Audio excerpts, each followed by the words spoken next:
This is a chapter review for Vinland Saga 191, The Day.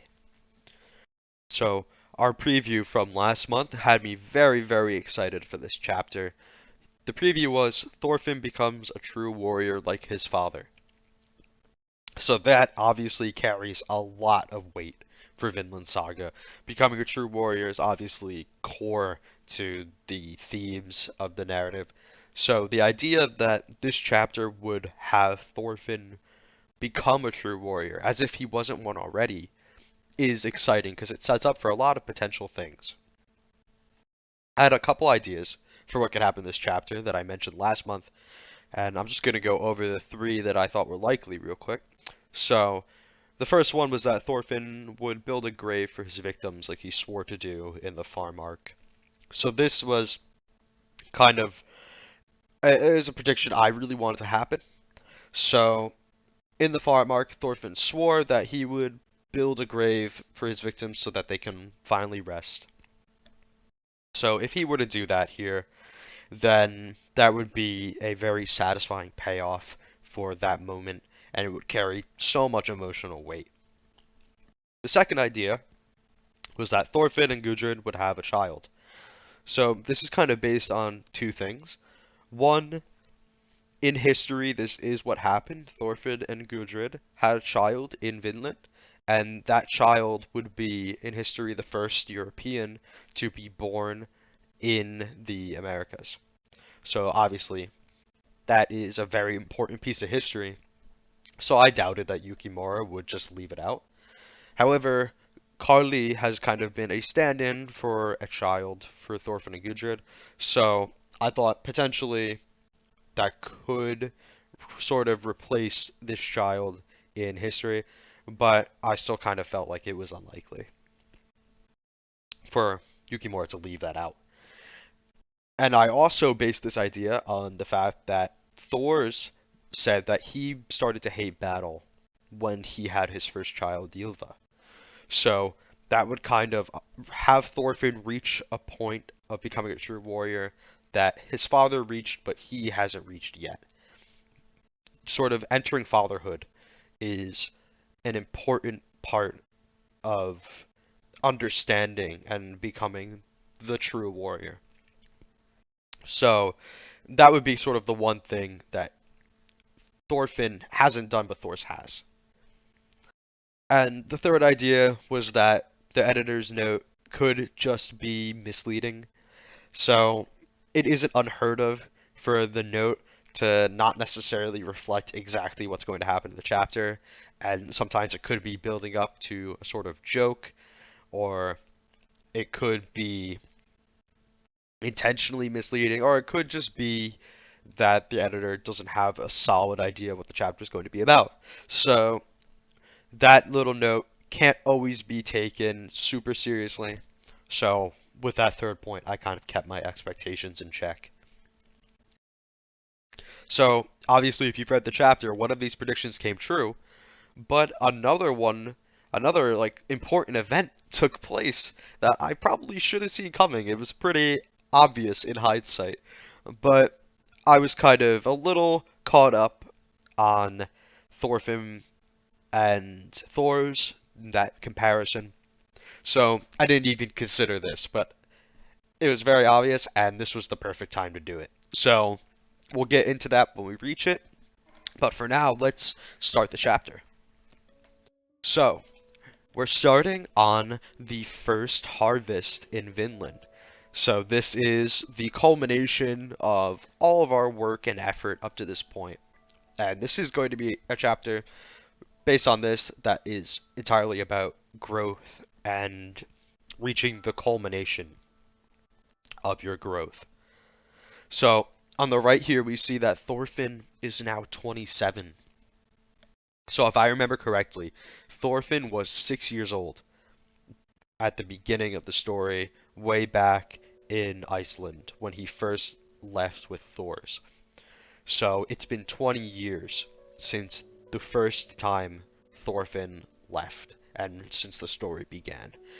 So it's been a long time, and this is clearly being mentioned here because not only has the wheat fully grown, but this is the full growth of Thorfinn, and he's now at a point where this culmination of his work can be harvested.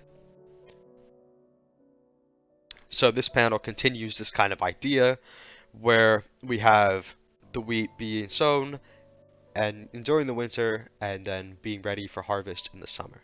So I think it's important this endured a long winter line here. Obviously, when translating from Japanese to English, there's going to be some kind of ideas lost that just kind of can't be carried over or aren't properly carried over.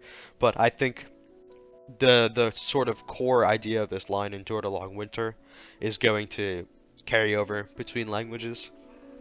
And I think this is important because this is like the crops figuratively represent not just Thorfinn, but all of our characters who have been on their arcs of growth to reach this point. And they've all endured their own personal long winters to reach this day. So on our next page here, we have a great panel of Thorfinn. So the art in this chapter is stellar. It's much better than last chapter. It's very clear that chapter 190 was both a resting point for the story as well as a resting point for Yukimura, who had a brilliant execution on his art in 189 and again in 191, brilliant execution on his art. So 190 has kind of served its purpose and has allowed for two really strong chapters here. So we can see that for Thorfinn, the day has come. So again, we're reinforcing this idea that not only is the wheat ready to harvest and to bear its fruit, but now Thorfinn's efforts are ready to bear fruit. So here we have the settlers getting ready to process this first harvest of wheat. So when you harvest wheat, it's just like in its raw form. You can't really do what you need to do with it to like make bread and stuff like that. You need to process it first, and usually by hand. This is a very tedious and long process, but through her skills in carpentry and engineering that we know Hild has excelled in, we can kind of have this machine that's going to take care of this process for us. And this is really important that Hild built this, because carpentry is something that she was good at before her life kind of got ruined by Thorfinn. So we're kind of seeing her back in her element here, creating this really complex machine that, rather than to kill with like her crossbow, this machine was created to help and to do good in the world. And it's beautiful to see that compared to her making the crossbow, that her priorities for inventing and using her skills are now being used for good rather than for rage and revenge and for power.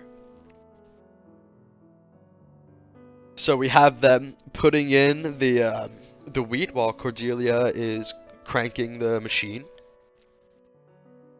And this essentially allows the kernels to be separated from the wheat.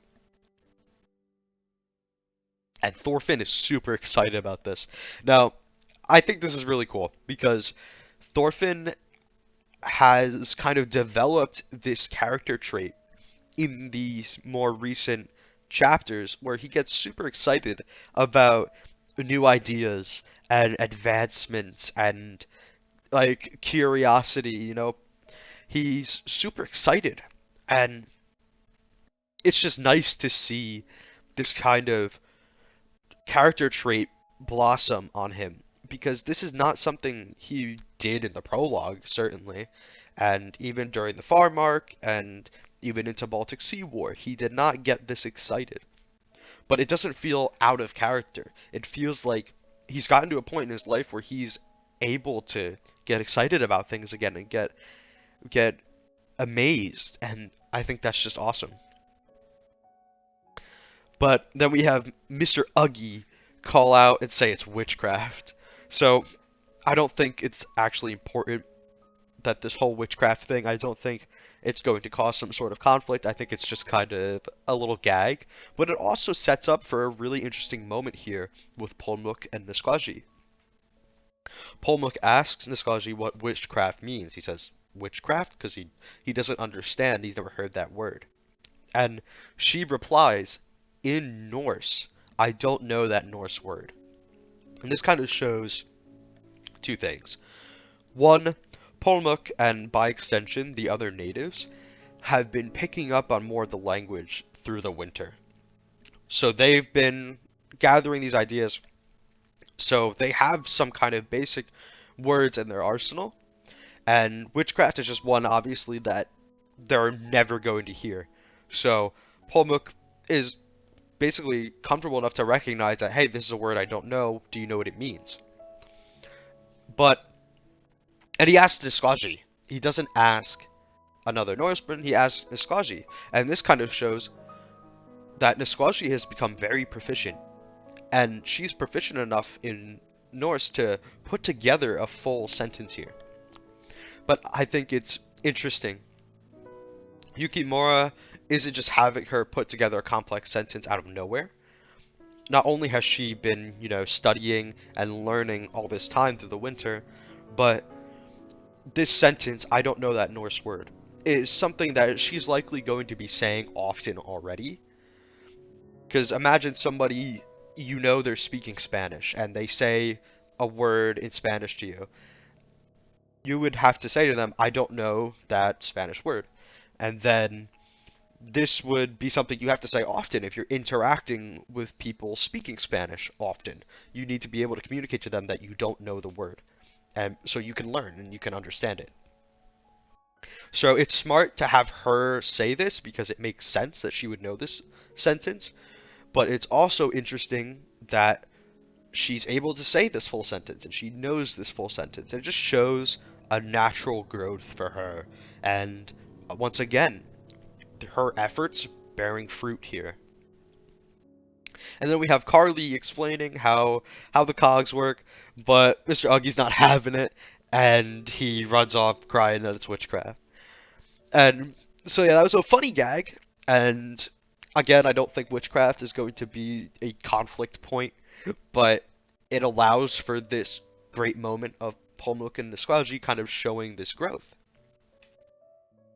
So now we have the settlers all gathering around Hild, praising her for being so smart and skilled. And we can see in the top panel that in the immediate moment they start calling her amazing and asking her to teach them. She's kind of got a soft expression. This is kind of her raw initial reaction. And then she kind of settles back down into a blush here. And then she says that she couldn't have done it without everybody else. So not only does this mean, obviously, that everybody helped her to kind of set all this up for the harvest, but Hild as a character, she was able to get to this point of her growth because of the people that have helped her and have put faith in her to reach this point.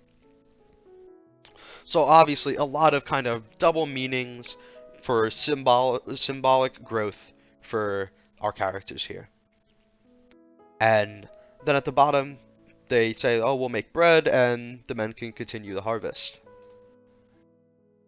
So here we kind of come aside to Bug Eyes and Nisquaji. So he's teaching her more Norse words, teaching her what the bird is and all that. But at the bottom here, in the bottom left, we have a really interesting moment where she's pointing to something, and Bug Eye says, "Oh, are you pointing to the house?" And she's like, "No, not that. The we cease." And we see Bug Eyes recognizes that word. He recognizes it, and he's like, "Ah, yeah, that's a horse." So it's not just that he realizes that's what you're pointing at; it's that he recognizes the the word that they're saying, the Mamak word, and that's huge because it shows that he's picking up on their language too. And again, just like Nisquaji's sentence of I don't know that Norse word, horse makes sense as something that he would pick up on by now, because I'm sure he's heard the other natives refer to the horse this way. So it makes sense. So now we come to here, and we have Gudrid making bread. And this, again, is another point of growth. This is kind of a callback to her introduction, where she was being kept by Halfdan, and she was to be a bride, and she was to cook and clean and be a housewife. And we know she was never good at these traditional housewife feminine things that she was being forced to do. And she was always more inclined to her skills as like a sailor and all that. So we see her though kind of grow into having these skills of cooking and like baking the bread on top of her skills that she already had. So this isn't her conforming anymore and trying to learn how to cook for her husband that she's being forced to marry.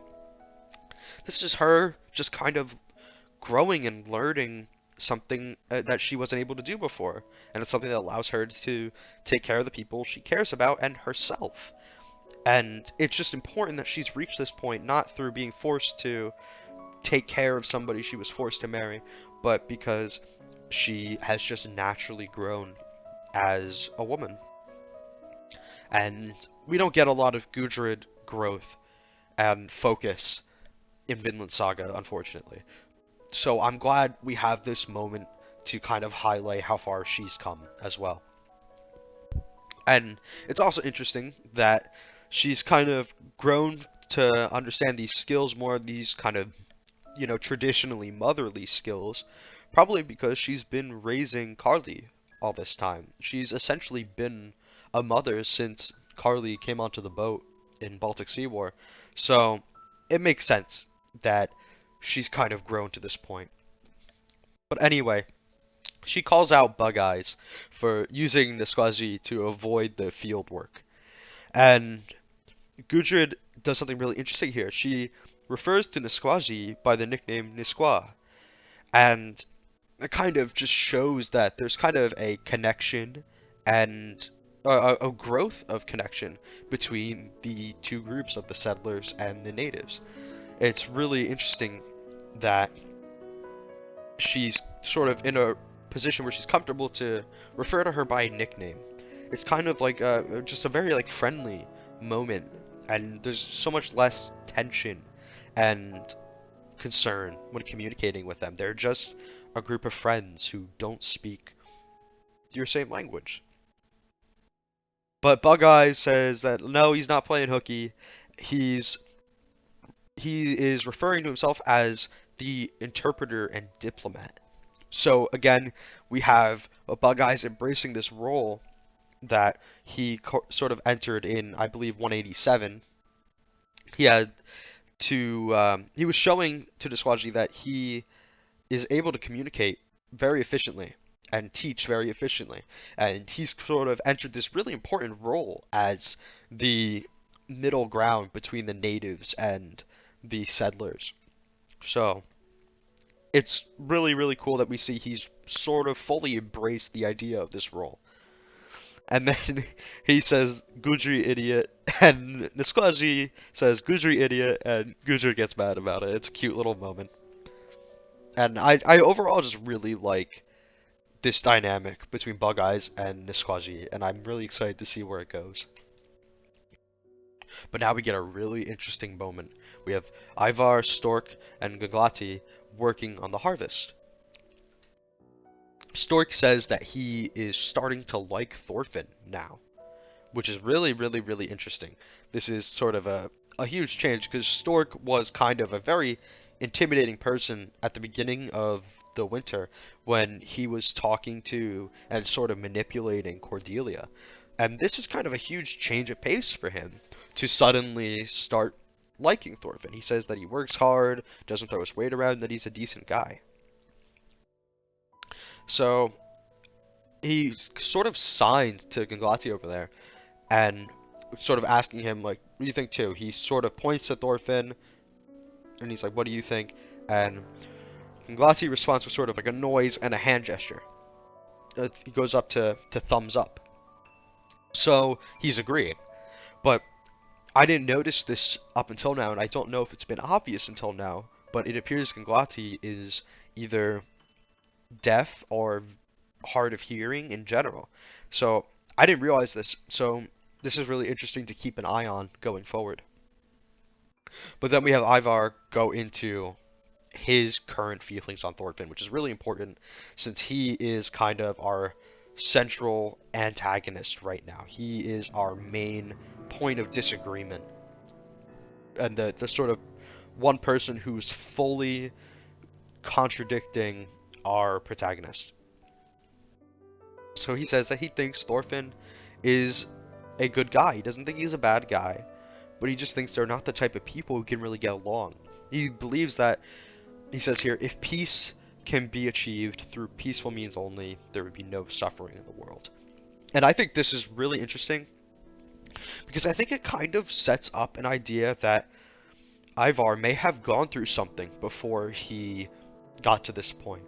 A lot of the people who end up in Iceland at this time period are people who were forced out for some reason, either because they have broken some law or they're escaping capture or escaping just poor conditions because of oppression.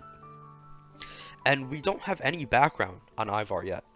So I think we're kind of setting up something here where he has gone through something that has convinced him that peace is not an option. And I think he may have once been like Thorfinn, been optimistic like this, based on what he's saying here. So I'm very excited to see if Yukimura is going to give us some background on Ivar to kind of show us why he is the way he is. Because right now he's sort of the realist. He opposes Thorfinn's optimism and idealism. And he's a stand-in for readers who don't agree with Thorfinn's ideology and think that Thorfinn's being kind of foolish. So Ivar is a very, very interesting character, and I hope we get some kind of exploration of why he is the way he is more. So he says to Stork that a leader is somebody who can pick up the sword if he must. And Stork kind of agrees, but the way he says it, he's kind of side-eyeing him, and the ellipses shows a little bit of hesitation. He seems a little unsure if he still agrees with Ivar. So it seems like Stork is kind of leaning a little more towards Thorfinn now, and leaning a little more away from Ivar in terms of ideology. So in the next page we can see here that Polmuk and another native, I don't know if we know this native's name, but we recognize Polmuk here from his scar. So some of the settlers are just hanging out with Polmuk and the other native, and they're teaching Polmuk how to ride a horse. And they're like encouraging him, saying like, "Oh, don't worry, he's docile." But something really interesting here, one of the Norse settlers uses a mimach word to encourage Polmuk to get on. So this kind of shows that not only are the natives picking up on Norse, but it's going the other way as well. The Norse are kind of implementing some mimach words that are simple enough to kind of give these simple ideas and simple communication. And it's just really nice to see that we're not prioritizing the Norse language. Like, we are as readers because we are following the settlers, they're our main characters, and the natives are mostly supporting characters, and we are reading in Norse, even though obviously no matter the language you're reading in is going to be what the words on your page are, but we know in sort of in the universe that they're speaking Norse right now. So Norse is the language we understand as readers. So I'm glad that we're not just having the natives learn Norse. we are kind of going both ways in communication here, and that's really, really, really well done. So yeah, they're encouraging Pomuk. The other native says something here that I would assume is something along the lines of, like, are you sure? Be careful. But Pomuk kind of says, it's okay, I got this. And he hops on, but he hops on backwards. And they're kind of laughing at him, but they're not making fun of him. It's kind of like just laughing at the kind of absurdity and the silliness of the moment. And I think it's just important to differentiate that they're not making fun of and looking down on Polmuk. They're laughing at the silliness of it. But Polmuk does something really cool. He pushes off the saddle, and he does like a spinning maneuver in the air, and then he lands facing right. And the settlers are like really impressed. They're like, "Whoa, that was so cool!" And it's just a good moment of showing that communication is possible between them. And Thorfinn talks about this here too. He says, "Look, Einar, they're having fun." He looks so proud here. He looks genuinely happy and satisfied to see that they're able to get along despite the language barrier. And Einar agrees that it's wonderful. And then we have Gudrid, Hild, Carly, and Carly's mama coming with the bread that they baked. So Thorfinn and Einar have been working on the harvest, while Gudrid and Hild have been working on baking some bread. So Gudrid again says, "I did my best." It shows that she's still learning. She's still learning how to do this, and I'm glad Yukimura is acknowledging that she was never good at cooking. So it's nice to see that kind of consistency here. But she also still said that Hild made one too. And again, we have Hild kind of blushing back there, which is very just kind of sweet, showing that like she's not always inclined towards these traditionally feminine things, and she's a little embarrassed, but she wouldn't have done it if she didn't want to, and she didn't enjoy it at least in some way. So Thorfinn finally has the bread in his hands, and he sniffs it, and this moment is so important because this bread is physical, realizable proof of all of his efforts and his accomplishments, and proof that his dream is possible. This first piece of bread is the culmination of their work, and it kind of brews these emotions of retrospection for both him and Einar, and they share these retrospectful words, and they both think back to Arnid and think back to the promise that they made her. And it's just a very important moment. I'm glad we had this. I'm glad that we can have a moment of them reflecting on their kind of core reason for doing this and making their promise together. Arnid is the kind of person that they want to provide for, and they want to create Vinland for. They want to give people like Arnid a place where living is good, and it's not suffering to continue to live. But building off that now, we have Gudrid announcing that she's pregnant. So this prediction, at least, was correct. This, again, in history, this happened, and following history, this will be the first European baby born on the North American continent. And in history, this baby's name is Snorri. So we have Snorri here, and we know the story will reach a point where this baby will be born. I don't know when, in terms of chapters, based on the pacing that Yukimura has been going at, I think maybe in 2 chapters, the baby will be born, and we'll kind of skip ahead in time a little bit. But the pacing of the chapters have been kind of consistently going back and forth between the growth of our characters and exploring like the general ideas of the settlement, and then going to the conflict for a little bit. and the brewing conflict in the background. But anyway, Gudrid finally announces she's pregnant, and we have Thorfinn incredibly excited, incredibly happy. Again, this is kind of this new trait for Thorfinn where he's genuinely really excited about these things. And it's really nice to see that he can be like this.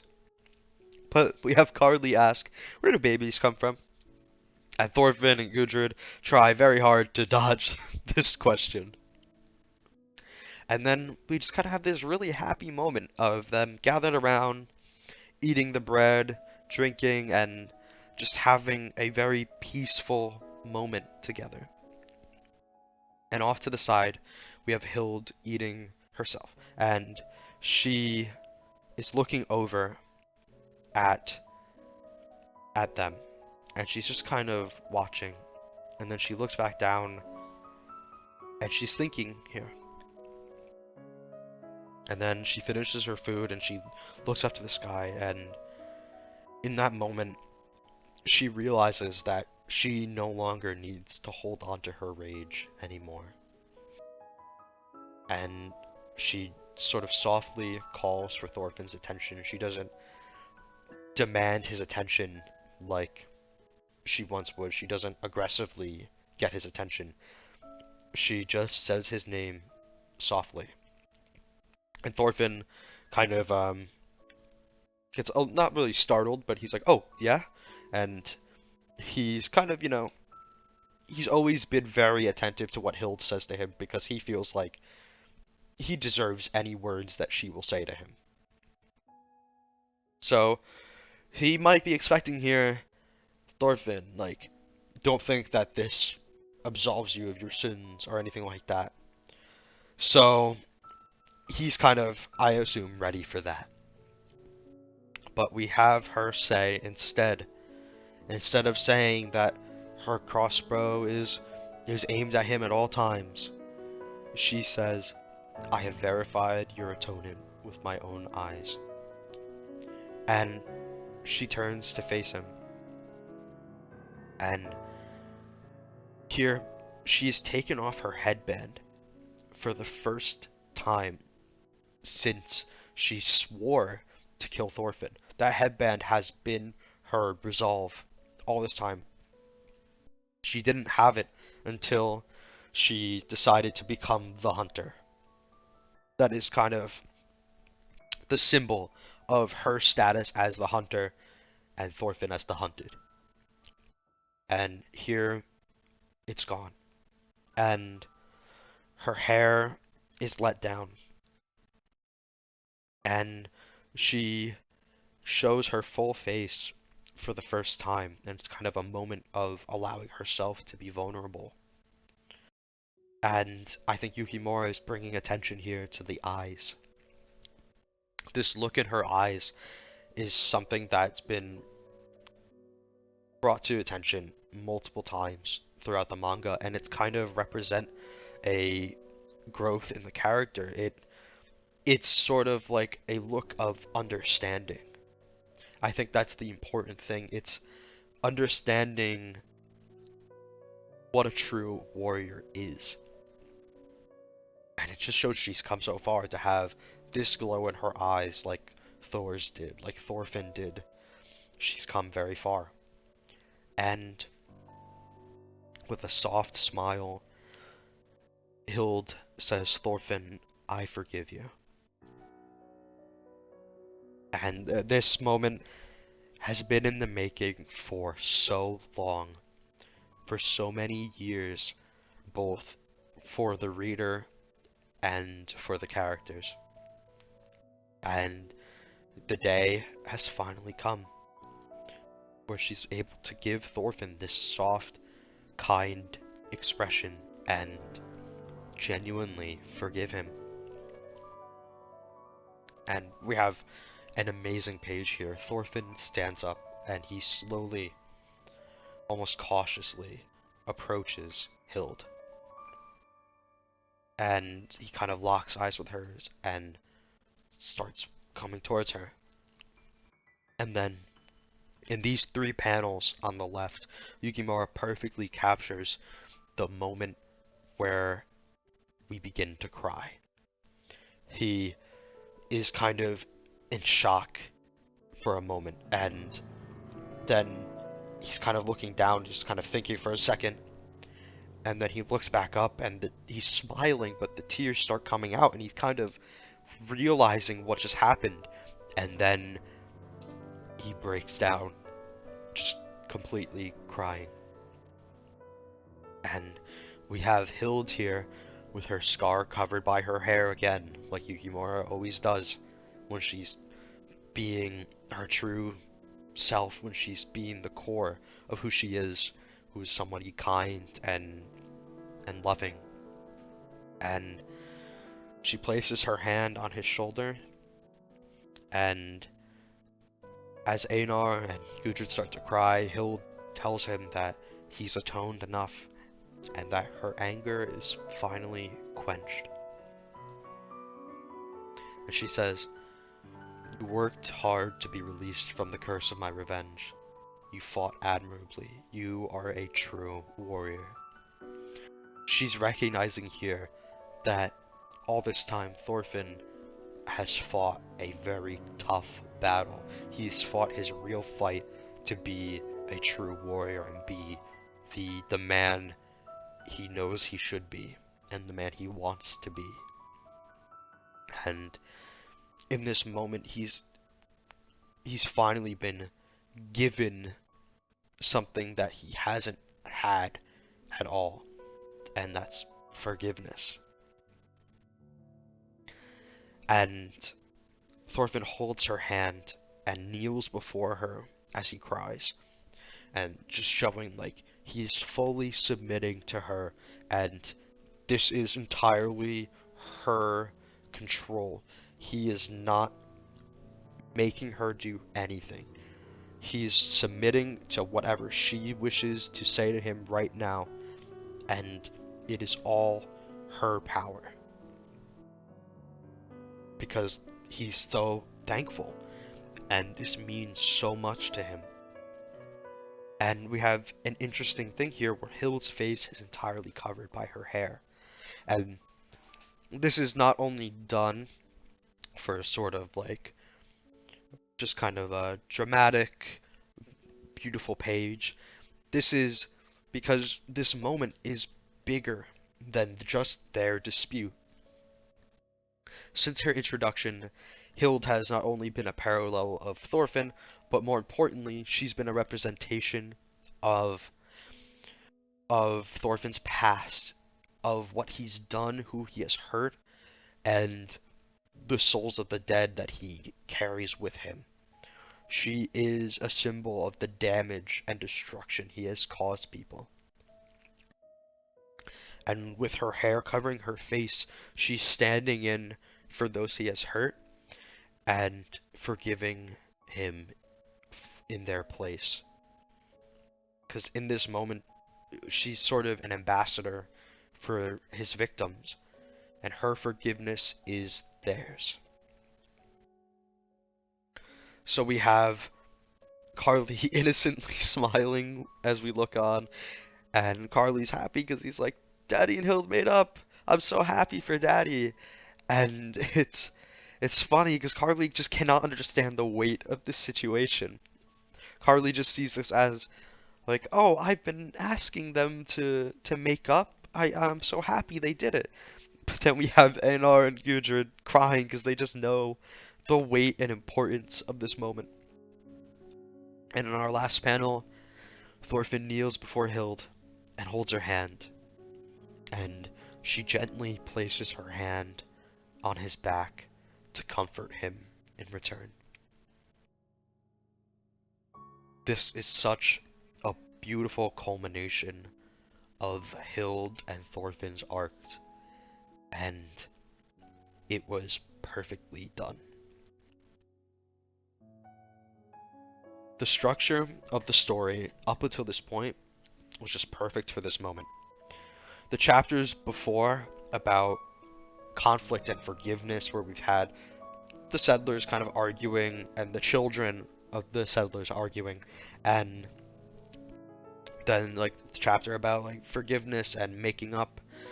We've kind of had this build up to this idea of forgiveness very recently, and kind of setting up what Yukimura feels like forgiveness is, and the kind of nature of conflict between people. And this leads up to chapter 189, where we have Hild in the forest, and she indirectly shows that she's coming to forgive Thorfinn. Then 190 and 191 have sort of acted as a buffer for between that moment and this one, so time can pass for both the reader, where it's been 2 months, and for Hild, where it's been a winter. She's had the rest of the winter after that moment in the forest to kind of think about this until the right time comes. So this chapter in general, as I sort of said as we've gone through it, it's been about growth and showing growth for our characters, the settlement, and everything kind of going on. We had a sort of flow of character moments for both our main characters, our antagonists, our side characters. We kind of just get a a stream of moments to show how far they've come through both the literal winter and the winter of their lives building up to this point for the characters that we've known much longer. And we've just reached a point where the harvest and our characters can finally bear a realizable physical fruit, a proof of their efforts. But a lot of people are likely asking, why did Hild's forgiveness wait this long? And this is a really important thing to talk about, and it's kind of the main idea I want to discuss here, because this chapter is not only about growth, but it's also about what forgiveness means to Yukimura. From a reader's perspective, it was clear since her introduction that Hild would eventually grow to forgive Thorfinn. I don't think anybody doubted that this would eventually happen, because that's the type of story Vinland Saga is, and that's how Vinland Saga intends to treat characters like Hild. So this was always going to happen. But despite being so clearly heading in this direction, Yukimura chose to take his time and not immediately have it happen. He does this because he has such a high respect for just the seriousness of causing pain. You often find in stories that they're afraid to bring their characters to such a low point, like Thorfinn, while still intending to fully redeem them, like Thorfinn. Usually, if a character is brought so low, the story will make the mistake of forgiving them too quickly. If they do, of course, intend to redeem them. Of course, characters can be brought so low that they're not supposed to be redeemed anymore. And they can sort of do something that will sort of make some good in the world, but it doesn't absolve them.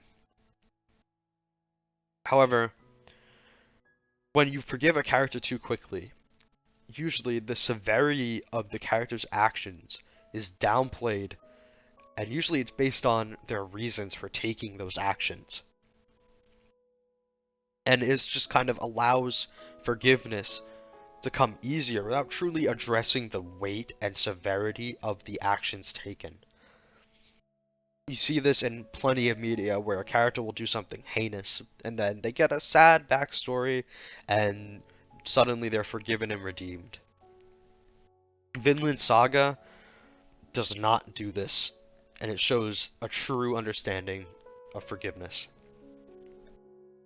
It does not tell the readers that Thorfinn should be forgiven because he was driven and blinded by his rage and he lost his father and it was all so sad.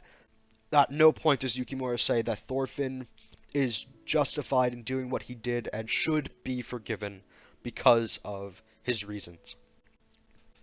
Instead, Vinland Saga tells us that Thorfinn can be forgiven because he has taken himself apart, and from the core of his being and who he is, he rebuilt a kinder person in his place. Thorfinn has reached a point where he can be forgiven. And Yukimura understands this distinction between should be forgiven and can be forgiven. And he uses Hild to demonstrate this idea.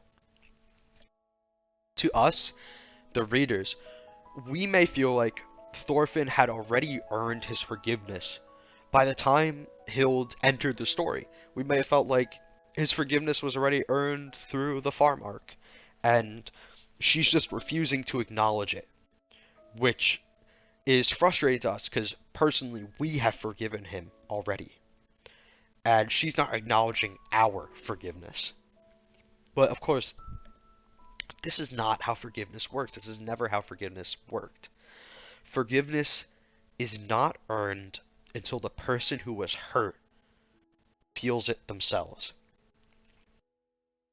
And in this moment, where Hild is just watching in this peaceful, happy, joyful moment, Hild just feels like the time is right. This is good. This is enough. I'm ready. And that distinction is so important. And the fact that this wasn't rushed is incredibly important. So, overall, I think the theme of growth used in this chapter was really, really good. And Vinland Saga at its core has always been this kind of coming-of-age story for Thorfinn, and by extension, all the characters that grow. And this chapter was able to act as a culmination of multiple branches of growth on the story's tree. And it's great to see everybody kind of reach a higher point in their lives, and that's why this kind of moment of going through and showing everybody's improvements in their lives was so important, because this is not the growth of Thorfinn. This is not just the growth of the wheat. This is the growth of everybody.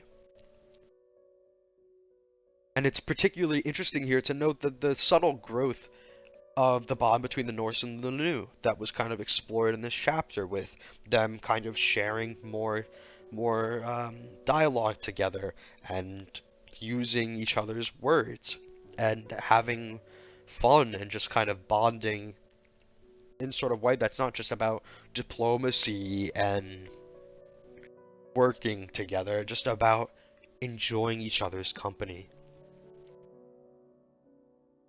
This chapter was much longer than usual. I'm sure this video is going to be much longer than usual because of that.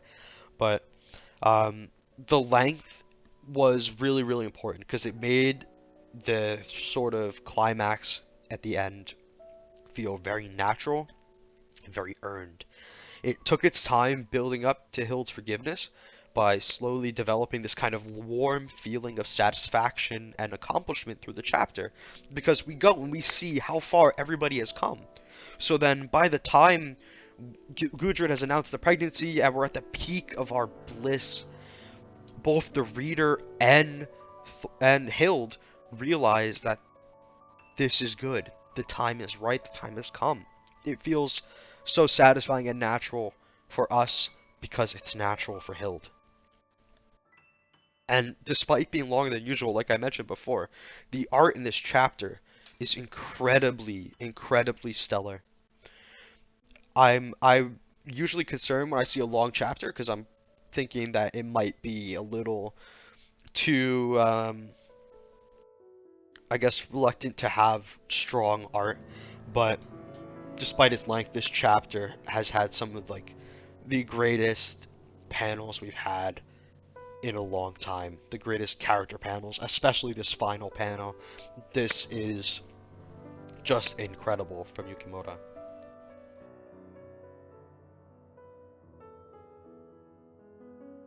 So, last time, I predicted that this chapter would have Thorfinn build a grave for the people he's killed. And obviously, this didn't come to fruition in this chapter. But I actually feel like now that this has happened with Hild, it's actually more likely that it's going to happen at some point soon. Hild forgiving Thorfinn and calling him a true warrior may make him feel like he's finally able to build this grave. I don't think that Thorfinn will ever truly feel like he's been absolved of his sins. I think he'll always sort of be held back and feel guilty and hold on to what he's done, and he'll always feel like there's more work to do. But with this forgiveness from Hild, and by extension all of those he has hurt, he may feel like now he's able to offer his victims a place to rest. I don't think he would ever build a grave and see it as, finally I can let go of these souls. He will build the grave for them, not to free himself. And it's an offering of a place to finally rest in peace. Not him saying, go here now. He's submitting to them and giving them the choice to rest if they would like. So, again, overall, to Yukimura, to the reader, and all of our characters, this chapter was just an amazing achievement, and it was full of accomplishment, growth, and just reward for all that we've been through. And everybody is just proud to reach this moment. And all of this was only possible because of Yukimura's respect for the story he has written and for the pain his characters has experienced. If Yukimura didn't have this level of respect, Hild's forgiveness would have come much earlier. It would have just happened because Thorfinn deserved it. But Yukimura knew that he doesn't deserve it until Hild decides that he deserves it.